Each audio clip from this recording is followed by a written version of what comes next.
noite, meus amigos, associados, pacientes, os que seguem as nossas redes sociais da Associação Brasileira de Fisioterapia Integrativa e Práticas Integrativas e Complementares, a Brasfipix. É um enorme prazer em tê-los aqui conosco e nessa noite, nessa quinta-feira, conversaremos com o Dr. Renato de Paula, nosso ilustre colega fisioterapeuta, e falaremos um pouco sobre a atuação do fisioterapeuta na pessoa com autismo.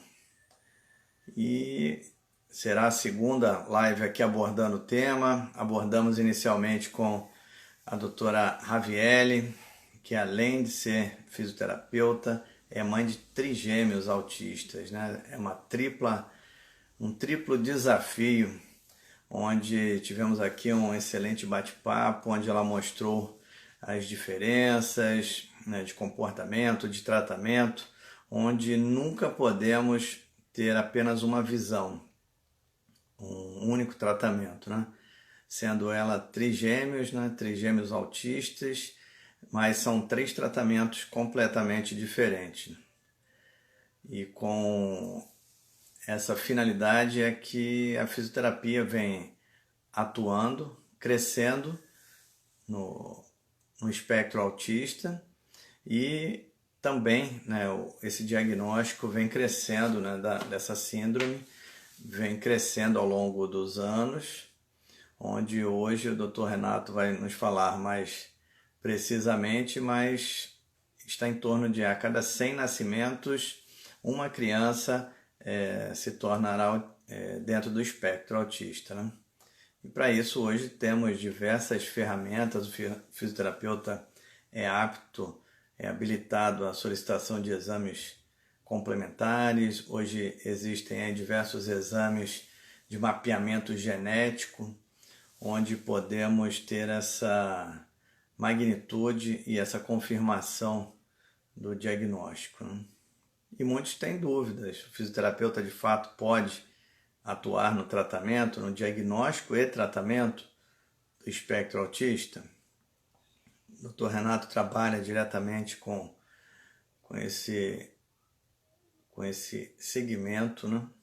Com esses pacientes que são um grande desafio, e a cada conquista, né, é uma grande vitória, tanto para os pais quanto para o profissional, né, que acompanha e trata esses nossos pequenos, né?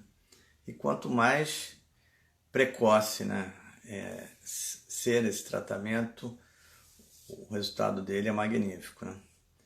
E com um dos grandes desafios é a aceitação. Muitas vezes acompanhamos aí crianças com 5, 8 anos, onde há uma dificuldade dos pais aceitarem, né, esse diagnóstico, ficam em busca de outros diagnósticos que não sejam o autismo, e com isso atrapalha o desenvolvimento dessa criança, né? E o tratamento não é somente da criança, né? É da família como um todo, né? A família aceitar, a família abraçar, né, todo esse tratamento. Vamos convidar aqui o Dr. Renato. Brilhante bate-papo.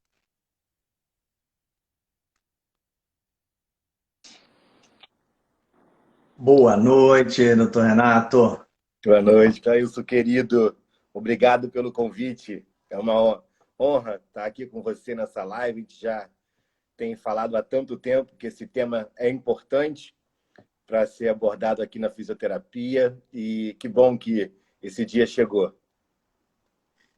Estávamos aí ansiosos aí pela sua participação.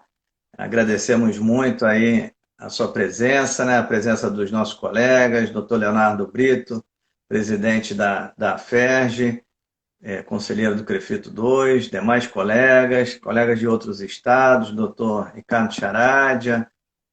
Esse assunto é muito contagiante, né? Embora muita dúvida, né, se o fisioterapeuta pode atuar, né? E aí, por isso, gostaria de iniciar perguntando como é que iniciou essa sua trajetória, né, no tratamento das pessoas dentro desse espectro? Minha trajetória começou na academia, então o meu doutorado ele foi em ciência básica e pesquisa translacional. Então, uma das características da doença que eu estudei, que era a síndrome de Griscelli, era o desenvolvimento do TEA. Era uma criança que, quando conseguia desenvolver, ela atingia apenas a primeira infância e com um distúrbio autista. Então, essa primeira caracterização eu fiz com os meus modelos animais, e quando a gente sai da academia e começa a atuar na fisioterapia, eu continuo com os meus pacientes e podendo trazer um pouquinho do que eu aprendi lá no modelo básico, agora aplicando na fisioterapia em si. E, obviamente, que agora a gente tem a família envolvida, a gente tem o paciente, tem os desejos bem mais complexos, né, do que apenas o desejo da academia, mas já tenho bastante tempo. Então, desde 2005, eu tenho um envolvimento com o autismo e as suas características, o seu grande guarda-chuva. Que maravilha, né? Então são 15 anos aí de experiência, né? E com toda essa bagagem aí no doutorado, né? Como que a ciência básica, a neurociência explica esse mecanismo do autismo? Hoje a gente sabe que o autismo ele não pode ser explicado de maneira genética. Então, a gente, durante muito tempo, até na minha época de doutoramento, a gente tentou explicar e localizar qual seria o locus, qual seria o gene que poderia estar alterado, mas é uma doença multifatorial e também multigenética. Então, a gente tem vários genes e vários fatores associados. Há um fator genético grande, há um fator socioambiental também envolvido. Então, hoje a gente sabe que o autismo deixou de ser uma doença unicamente caracterizada e passou a ser um distúrbio no desenvolvimento neuropsicomotor. Como a ciência básica ajuda, hoje os modelos eles estão muito mais funcionais. A gente tem como, a partir dos últimos 15 anos, isso valeu até um Nobel de Medicina, a gente tem como utilizar células-tronco, que são células ainda não mudadas, é como se fosse uma célula ainda com toda a característica para virar a célula que for estimulada a ser, então pode virar até um neurônio. Então você pegaria esta célula de um autista e transformaria ela in vitro numa célula neuronal. E hoje a gente tem condições de desenvolver neurônios de pacientes autistas e tentar entender como esses neurônios se comportam in vitro. E nós temos mini-cérebros. O professor Steven Haynes é um dos pioneiros lá no FRJ que trabalham com esses mini-cérebros, inclusive de autistas, que esses mini-cérebros talvez sejam uma das respostas. Como que esses mini-cérebros agora, com as características dos autistas, poderiam ser manipulados, né, com drogas, com fármacos, e a gente tentar entender como se dá o desenvolvimento e até mesmo o envelhecimento desse cérebro autista, já que a gente não tem, por ética, como fazer uma biópsia e estudar literalmente como funciona esse cérebro. Então, nós estamos avançando aí com a ciência básica para tentar explicar esse comportamento que se caracteriza basicamente pela interação social, diferente da nossa, uma dificuldade de comunicação, linguagem, e é uma doença já muito antiga, caracterizada lá na década de 40 por dois austríacos, o Kanner e o Asperger, que a gente conhece pela síndrome, né? Foram os dois primeiros a caracterizar esse distúrbio do desenvolvimento. E quando a gente caracteriza isso lá atrás, a gente imagina o quanto pessoas foram mal diagnosticadas, né? Porque quando a gente não fala da doença ou a comunidade médica, fisioterapêutica, não entende o que é o TEA, muitos no passado foram trancafiados em manicômios. A própria Nise da Silveira relata nos seus documentos, né, que muitos autistas eram confundidos com loucos terminais, e ela conseguiu fazer essa diferenciação e trazer qualidade de vida para essas pessoas, né? Então, a gente tem muito o que falar, e que bom que a gente está conversando aqui, e a fisioterapia tem, pelo distúrbio motor, principalmente, né, do movimento que eles apresentam, muito a ajudar as famílias e os pacientes. Não, eram tratados, né, como esquizofrênicos, né, muitas vezes contidos, né, em seus domicílios, né, até mesmo nos antigos manicômios, né, era um tratamento totalmente sobre-humano, né? A ignorância Felizmente, era total. total. E hoje, embora já avançamos muito, mas observamos ainda muito desconhecimento, né? Uhum. Uma questão que em outros países já não se discute mais, que a alimentação está diretamente ligada, né, ao comportamento, à alteração comportamental. Hoje no Brasil ainda muitos pais não abraçaram, né, Uhum. essa, essa comprovação, né? E isso interfere demais, né? É questão de minutos a criança muda totalmente seu comportamento, né? Total. Nós somos seres multimodais. O que comemos, o que vemos, o que sentimos, o que ouvimos, nos influencia por completo. O autista ele só está com o seu radar muito mais sensível a isso. Então, se a gente, que somos chamados de normais, né?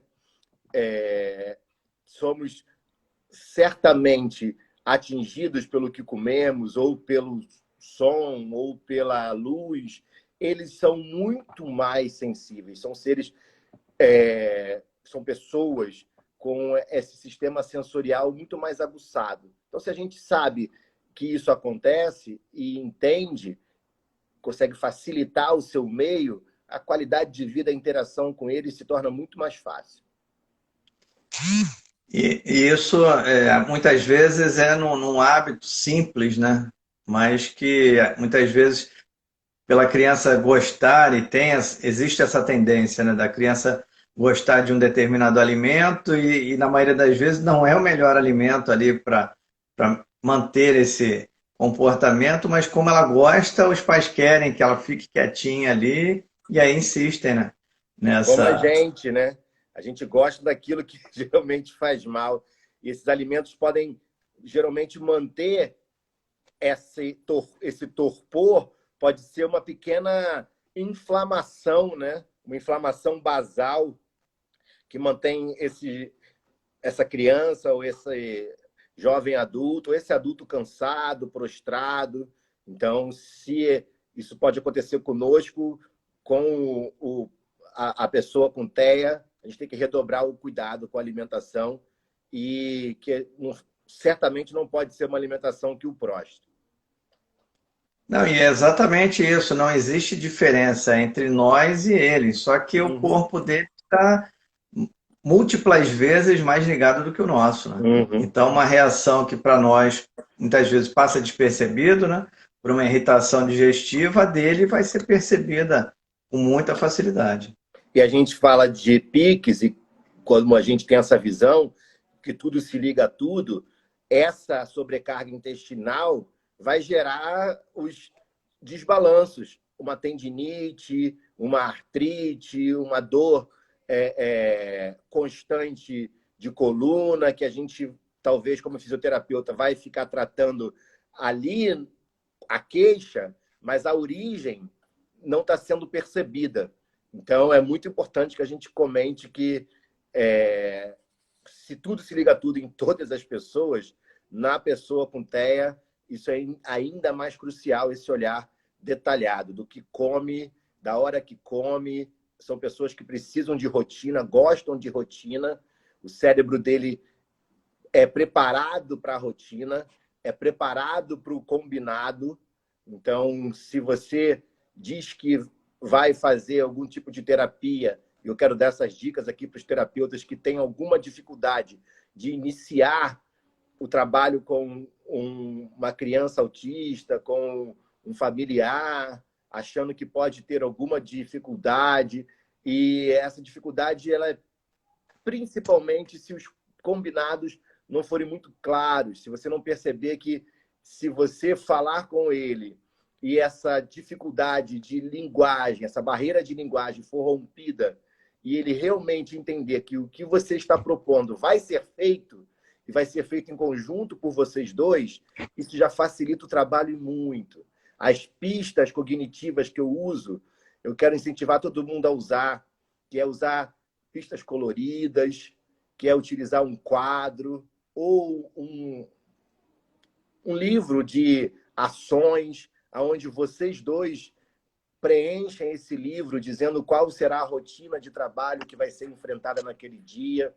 Então, são pequenos detalhes que você consegue romper essa barreira cognitiva ou de fala que pode existir entre você e o seu paciente. Nós falávamos aqui antes da sua entrada, né? Hoje o fisioterapeuta ele possui total autonomia para solicitação de exames complementares, para que seja necessário fechar o seu diagnóstico, né? E com isso, mas como que é a sua prática fisioterapêutica, né? Quais as ferramentas utilizadas no dia a dia com, né? Em geral, existe diferença atendimento pediátrico? Acreditamos que a busca seja maior pediátrica, mas existe o autista adulto, né? Isso, a gente Como é que chama é? de 0 a 3 anos, geralmente, né? É o pediátrico, obviamente. Depois dos 3 aos 8 anos, continua uma faixa pediátrica. Depois do 8 aos 18 e depois o autista adulto. Então, eles têm demandas distintas. Essa demanda inicial, quando logo no início do pré-diagnóstico, até a confirmação do diagnóstico do TEA, é muito importante o esclarecimento da família. Uma vez diagnosticado, a gente pode prever quais são as características motoras mais comuns. Etiologicamente, é de etiologia P, incidência muito mais em meninos do que em meninas. Então, a gente vai conversando isso com a família. No Brasil, acredita-se que há 68 para 1. Nos Estados Unidos, a gente acha que é em torno de 53 para 1 para uma criança nascida. E, geralmente, 3 para 1 menino do que para menina. Essa é a média, né, que a gente encontra. Então, já que a gente sabe que há um comprometimento motor, geralmente apatia, dispraxia, estereotipias, muito comum. Em 50% dos casos, há uma hipotonia, mas a hipertonia também pode ser encontrado. Então, esse pequeno início de vida é isso que a gente vai tentar identificar e tirar o que está exacerbado e ativar o que está diminuto. Quando a gente fala da primeira infância, e talvez esses padrões que a gente conseguiu desengatilhar não estão tão ativos, a gente começa a observar outros, que agora é a alteração da marcha, a motricidade grossa e fina começa a aparecer, começa a aparecer uma perda de propriocepção, alteração do equilíbrio, e a gente começa a trabalhar prevendo o que pode acontecer. As atividades sensoriais serão prejudicadas, então a gente vai trabalhar isso também. Uma dificuldade enorme de imitação, de copiar, a gente vai trabalhar tudo isso. Então, quando você me pergunta se é diferente do tido paciente pediátrico normal, é muito diferente. E se é diferente das idades, também é muito diferente. Porque você tem que saber o que vai esperar em cada tempo. E o que eu levo é geralmente o meu kit. Então, como eu disse, esse kit tem um quadro ou um caderno, e esse caderno é o meu diário de bordo, meu e dele, onde eu relembro o que foi feito e relembro que está programado para a semana. De novo, eles têm uma dificuldade grande de combinado. Mas quando conseguem estabelecer o combinado, não desfaça. Porque se a gente combinar que a primeira tarefa é fazer cabeça, ombro, pé, cabeça, ombro, pé. E a segunda tarefa é pegar uma bola e jogar com uma das mãos. E a terceira tarefa é sentar no bozu. E a quarta tarefa é passar em cima da faixa. Combine isso. Fala, o que vamos fazer primeiro? Ensina. Cabeça, ombro e pé. E depois, vamos fazer o quê? Depois a gente vai jogar a bola. Com uma mão ou duas mãos? Se ele falar duas mãos, você fala, ok, você disse que são as duas mãos. Então vai ser as duas mãos. Se você quer um movimento unilateral, você encaixa isso daqui a pouco. Mas está tudo sendo construído por vocês dois. O que não pode é o fisioterapeuta chegar e impor um protocolo sem conversa com alguém que tem essa dificuldade tanto de entendimento e principalmente de imitação. Ele vai fazer da maneira dele. E, Caílson, é muito importante que a maneira dele seja incentivada. Que a gente trabalhe com o que a gente chama de positive approach, com elogio. Você queria que ele fizesse 10. Se ele fizer 8, e você perceber que na 7ª é a penúltima, muda você no caminho e fala assim, olha, vou fazer 10 não, vamos fazer 8, hein? Para ele ganhar sempre.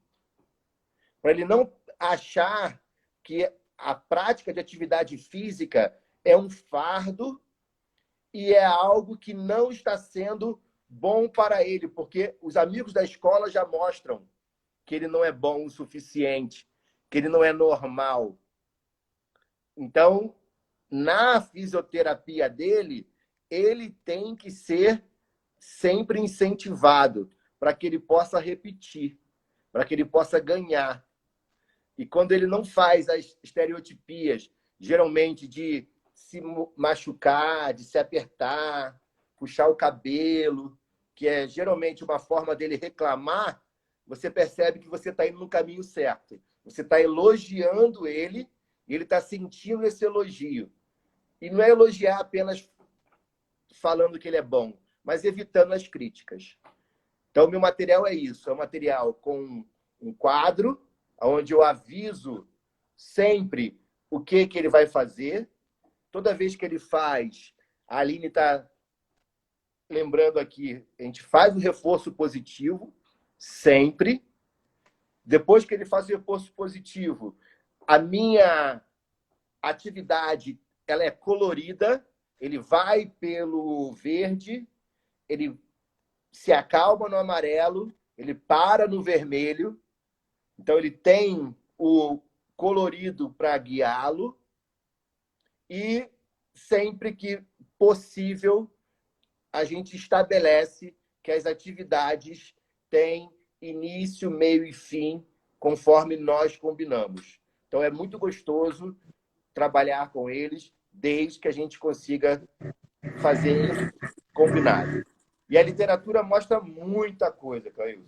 Desde eletroestimulação craniana, acupuntura, hidroterapia, ecoterapia, cinesioterapia convencional, motora. Então, tem vários tipos de atividade publicada, mostrando ganho, hora de linguagem, hora de atividade motora grossa, fina, comunicação verbal, como melhora do trabalho, através do trabalho da fisioterapia. E para auxiliar nesse tratamento, o que as pesquisas hoje falam sobre a fitoterapia, né? O canabidiol, né? Sobre a cannabis sativa? Tem sido... Principalmente, só ligar aqui, botar um pouquinho de bateria. Principalmente para os autistas.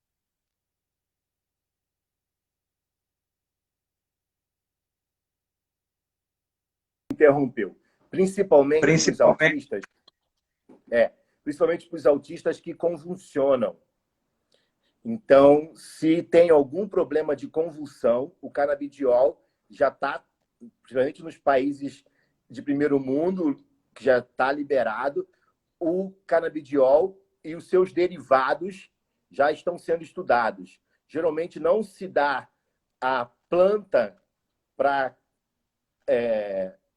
consumo, então ou se dá o CBD ou o THC, ou a combinação dos dois, e ver como que funciona da melhor maneira. Então, é um fitoterápico com várias potencialidades cerebrais, principalmente os inibidores. Então, se a gente está falando de algo que está hiperativo, e a gente tem uma planta que consegue inibir, fazer o que a gente chama de potencial de longa inibição, um depressor do sistema nervoso central que a gente precisa, às vezes, para determinados pacientes, tem se mostrado muito eficaz.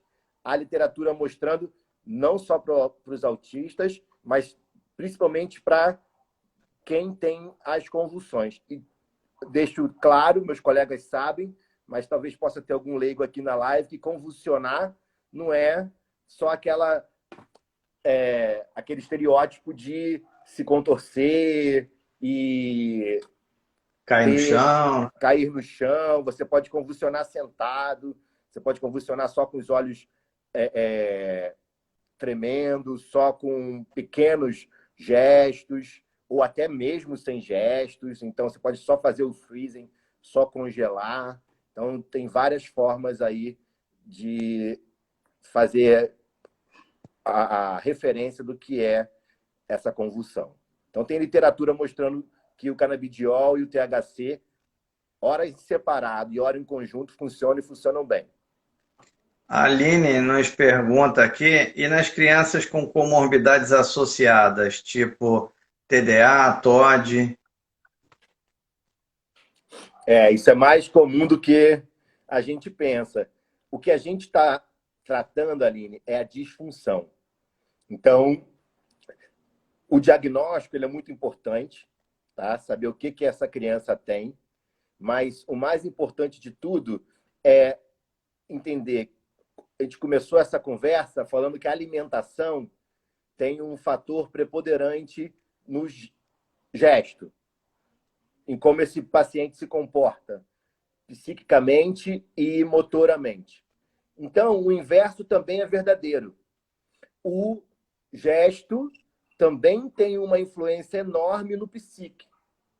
Então, a gente consegue, através do gesto motor, guiado, bem feito, inteligente, melhorar o cognitivo. E a gente sabe que essa criança com atividade motora, que exige atividade respiratória, que vai melhorar a atividade circulatória, que vai oxigenar mais o cérebro, que vai aumentar a ventilação cerebral, que vai gerar um trabalho, pode ser assistido aí, de hipóxia induzida, intermitente, de respiração induzida, que auxiliada ou não com um trabalho de meditação, pode fazer com que os sintomas funcionais de um TDAH ou de um déficit de atenção melhore. Mas nós, fisioterapeutas, estamos sempre tentando intervir na parte motora, que acaba tendo, sim, um reflexo na parte cognitiva. Só vamos saber se melhora, Aline, se testarmos. Então, eu quero incentivar sempre fazer um pré-teste cognitivo. E a literatura tem vários aí. E acompanhamento com a escola. Eu sempre peço para a tia fazer um recadinho de como estão os meus meninos. E, geralmente, quando eu percebo que eles estão hiperativos demais ou se comportando de maneira não muito bem na escola, eu posso melhorar o meu trabalho na fisioterapia. Então, eu recebo, olha, o Leonardo, eu sempre cito o Leonardo aqui, mas o Leonardo não é o pior, não, tá? O Leonardo é porque é o que a gente mais se vê. O Leonardo, ele não está aceitando combinados. Mordeu o coleguinha, ou está se mutilando, ou está se mordendo, puxando o cabelo. Então, se eu estou percebendo que na escola ele está assim, porque eu não o vejo sempre, eu vou trabalhar, talvez, um exercício mais aeróbico com ele. Porque eu sei que essa atividade aeróbica aumenta a atividade ventilatória, vai gerar uma diminuição de cortisol, vai aumentar o sistema parasimpático, e tudo isso tem um fator positivo na memória, no foco, na atenção, porque você não vai conseguir fazer essa criança sentar, respirar, fazer as práticas meditativas que a gente sabe que funciona e funciona muito bem. Então, talvez com treinos aeróbicos que levem à exaustão, você consiga a mesma coisa e funcionalmente você faz o teste. Se melhorou o foco e a atenção no momento que você não estava presente. Geralmente é na escola, com os coleguinhas, na interação familiar com os primos.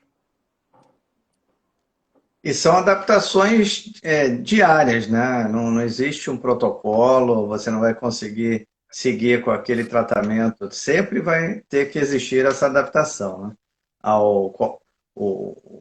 Principalmente no Covid, por exemplo, né? Que as escolas pararam, né? O paciente que estava totalmente adaptado, agora ele teve que se adaptar a uma outra realidade. E quando tudo isso acabar, vai ter uma nova fase de adaptação. Esse Covid foi bem difícil para as famílias, porque a fisioterapia ela é um aliado muito grande. Quando o fisioterapeuta chega em casa, é a 1 hora e meia de alívio e de melhora semanal para a família. Então, você imagina que essa família tinha os benefícios semanais da visita do fisioterapeuta 2 vezes por semana, 3 vezes, 1 vez, dependendo da família, e de repente deixa de ter esse benefício e não tem nem mais essa 1 hora onde a mãe, que geralmente é a pessoa que está sobrecarregada, cuidando da criança, não tem nem um break. Então aqui a gente tem que falar da mãe, do Da família. autista, da família, mas de 10, 9 são as mães. Tá? Vou falar até mais. Eu acho que de 20, 19 são as mães. Raramente um pai para a sua vida profissional para cuidar do filho como as mulheres fazem. Elas são as verdadeiras guerreiras. Então, e sofrem muito com isso, né? Porque tem a carga mental, que é mesmo quando elas não estão cuidando do filho, elas estão pensando em como cuidar. E não só pensando em como cuidar, pensando como vai ser quando eles crescerem. Porque agora a expectativa de vida está muito grande. Eles estão vivendo muito mais. E muitos deles vivendo mais do que os pais. O que não acontecia no passado, porque tinham várias comorbidades. Então, elas estão super ansiosas como os meus filhos irão viver depois de mim. Então, também é papel do fisioterapeuta cuidar desta família, né, e desta mãe. E aí, além dessa conversa, né, cotidiana, em cada consulta, né, qual é esse papel do fisioterapeuta junto à família? E até só fazendo um depoimento aqui, teve um paciente com o uso do canabidiol, né, que na primeira semana ele era um autista verbal, que ele falou, olha, esse medicamento é mágico, ele faz com que as pessoas virem estátua. Porque como baixou, né, a frequência cerebral, que estava a 1.000 por hora, as pessoas passaram a ficar no slow motion para ele, né? ou começou a ficar no normal, né? É, A gente tem. É muito legal e o que é bom que a gente está vivendo essa fase, né, Clarice? Que a gente está vendo a história acontecer diante dos nossos olhos, né? Eu acho que a gente tem que agradecer por esses pequenos avanços, são lentos, mas saber que a fisioterapia pode prescrever fitoterápico, que o canabidiol está chegando aí como uma realidade para os nossos clientes, a gente não pode perder esse bonde da história. E agradeço a FIPIX pelo pioneirismo, pela coragem de estar com foice, serra, enxada na mão, abrindo a mata, né? Porque quem vai na frente é que recebe os espinhos, para que depois quem vem atrás nem lembra quem abriu o caminho. Então, parabéns aí pela coragem. Então, o que a gente tem feito de conversa é exatamente isso. É conversar que a farmacologia está mudando, é conversar que a gente está na melhor época para ser autista, que relembrar como é que era no passado, a tranquilizá-los, tentar orientar que é importante ter alguém da família, ou até mesmo não da família, de confiança, para caso uma emergência ocorra, essa pessoa seja cuidador imediato.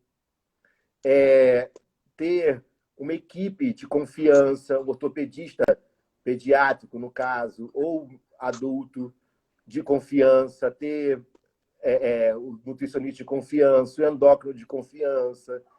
Montar essa equipe de confiança dá muita segurança para a família. Então, quando a gente consegue cercar-se de bons profissionais, e quando o fisioterapeuta ajuda, e eu tenho percebido isso, meus colegas também relatam isso, que acaba sendo a gente que vai indicando quem são esses bons profissionais que trabalham com TEA e têm essa experiência, né, para somar. E o que eu tento fazer é tirar a catastrofização, porque eles já ouviram demais que teu filho não vai conseguir sobreviver sem você, que ele vai piorar, que ele vai agredir pessoas quando ele ficar mais forte. Imagina na adolescência, se ele já é violento assim agora, imagina quanto crescer. Então, eles já ouvem nocebos demais na vida. Então, o que eu tento fazer é dizer que isso é nocebo, que isso não é verdade científica, que o autismo não para nos 15 anos, não para nos 18 anos, ele é para a vida inteira e ele pode ser, quando estudado, quando educado, quando não há capacitismo, quando não há preconceito, caminhado com qualidade de vida durante todo o tempo. Não, e isso é fundamental, né? Quebrar esses paradigmas aí que não geravam nenhuma qualidade de vida, né? Se passava só o tempo, né? Uhum. E a expectativa de vida com isso tá lá em cima. E a qualidade de vida, né, dessa família é o primordial disso tudo, né? Que muitas vezes né, existe, embora os pais, né, de crianças com autismo, elas estejam extremamente preparadas no sentido de busca, né, de literatura, de busca Uhum. conhecimento, né? Mas temos ainda uma camada social aí que muitas vezes pena até conseguir, né, um diagnóstico, embora hoje existam as leis que protejam os autistas, mas isso ainda acontece muito, né?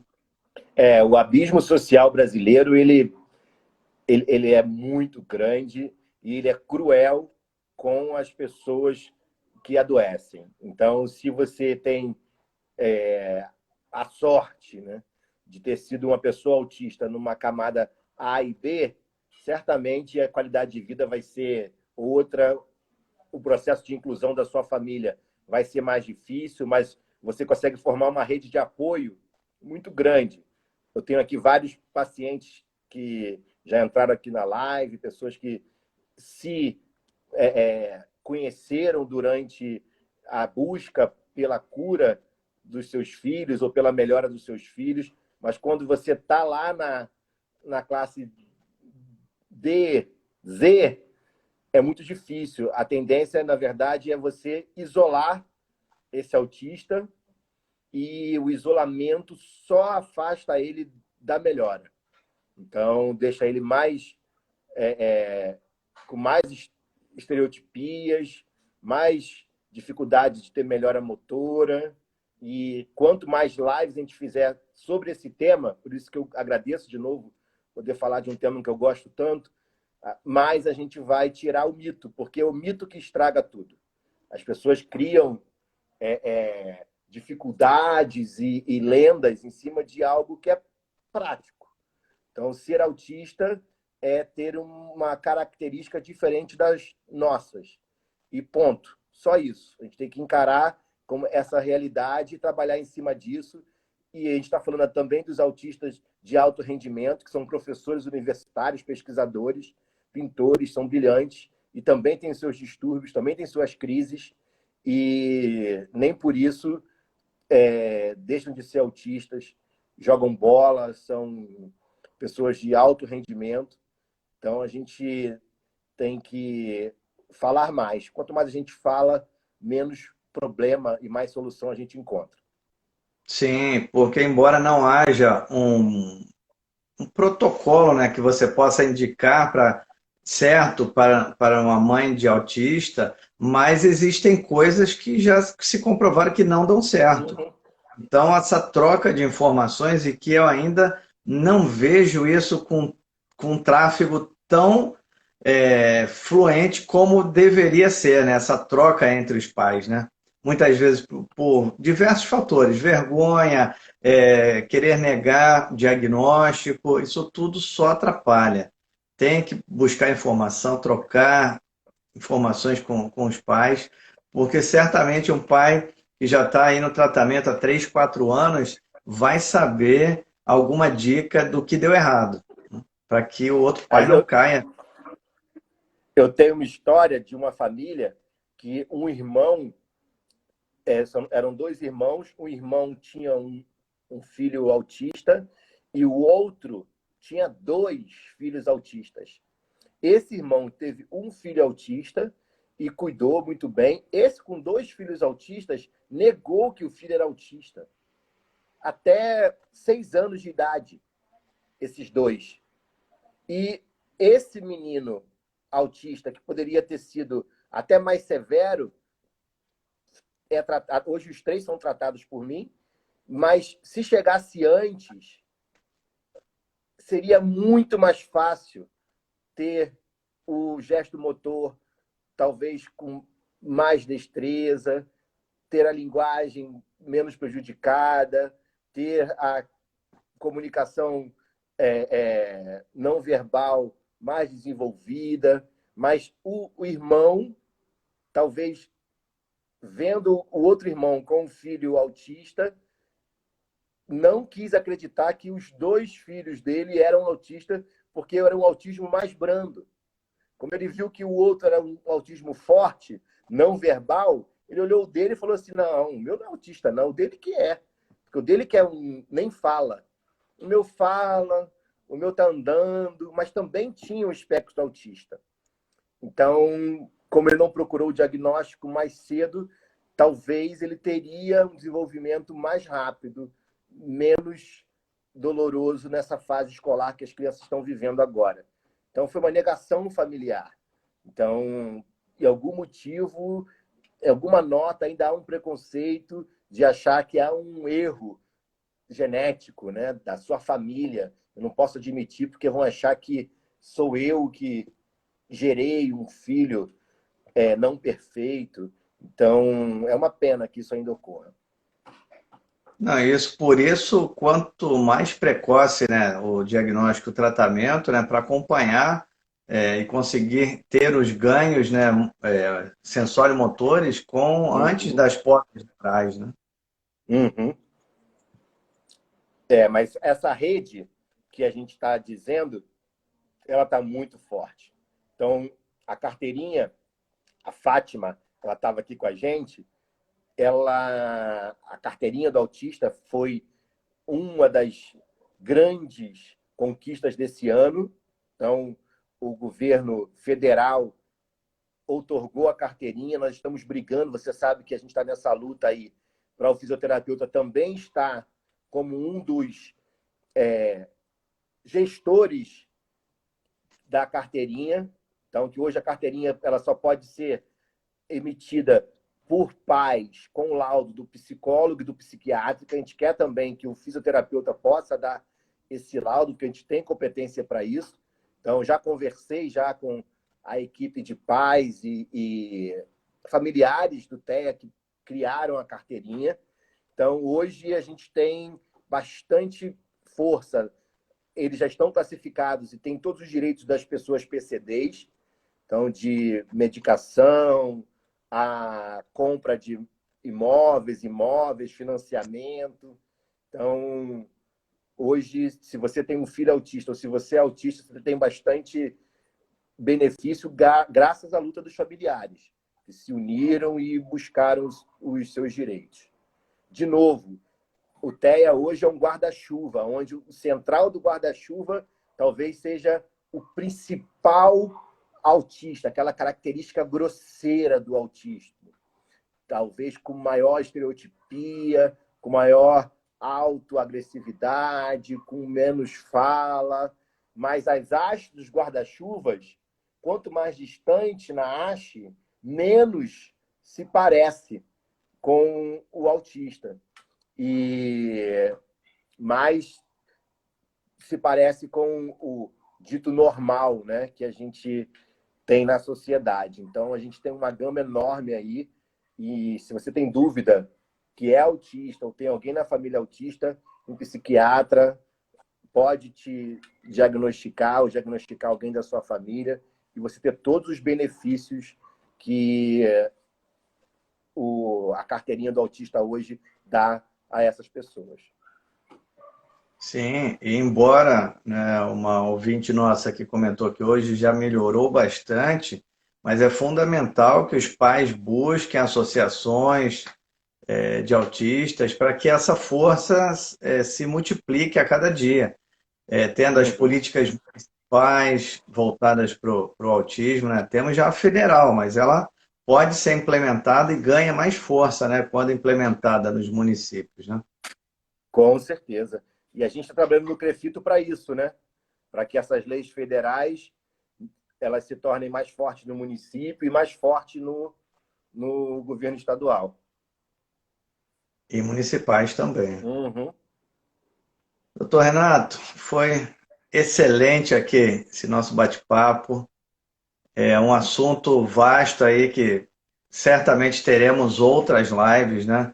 Temos muitos pais a serem esclarecidos, muitos pais a contribuírem aí com o desenvolvimento, com a aceitação, né, dessa criança, o que acho que é um dos fatores mais preponderantes, a aceitação. Da aceitação ao início do tratamento, muda completamente a vida, não só da criança, mas da família como um todo, né? Com certeza. E a gente trabalha de novo para tirar a mitificação. Então, quando a gente reconhece que é só mais uma característica humana, então a gente tem os ditos normais, os normotípicos e os autistas, os PCDs, e quanto mais a gente perceber que um país inclusivo é um país que se desenvolve, porque a gente não deixa ninguém de fora,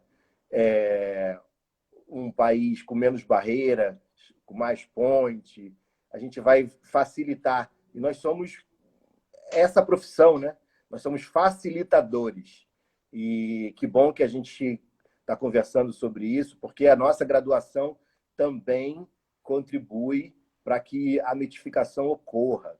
Eu, como coordenador de pós-graduação, tento correr atrás disso, já fui coordenador de graduação, e eu percebo que a nossa grade curricular, como ela tem que abarcar as grandes doenças, né, elas acabam excluindo essas doenças que não são talvez tão comuns, mas a gente mostrou a etiologia aqui, é bastante gente, a cada 60 nascidos, um no Brasil vai ser autista, isso vai aumentar cada vez mais.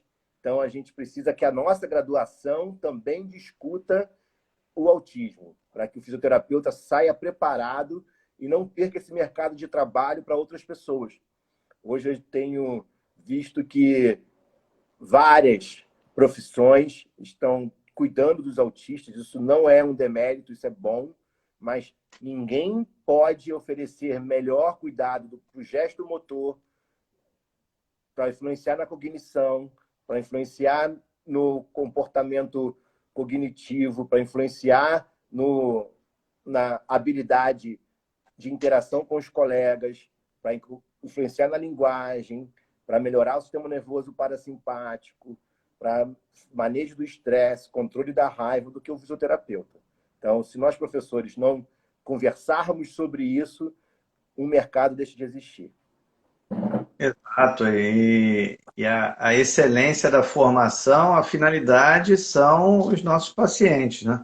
Perfeito. E conforme aumentamos aí o número de fisioterapeutas que se interessem pelo tema, né, se capacitem, se aprimorem, quem tem a ganhar são os pais, a família e o paciente, né, como um todo. Tudo por eles. Então, agradeço mais uma vez. A Brasfipix fica de portas abertas. Convidamos aí a todos os profissionais acadêmicos que se associem à Brasfipix. Precisamos ganhar cada vez mais força aí nessa representatividade.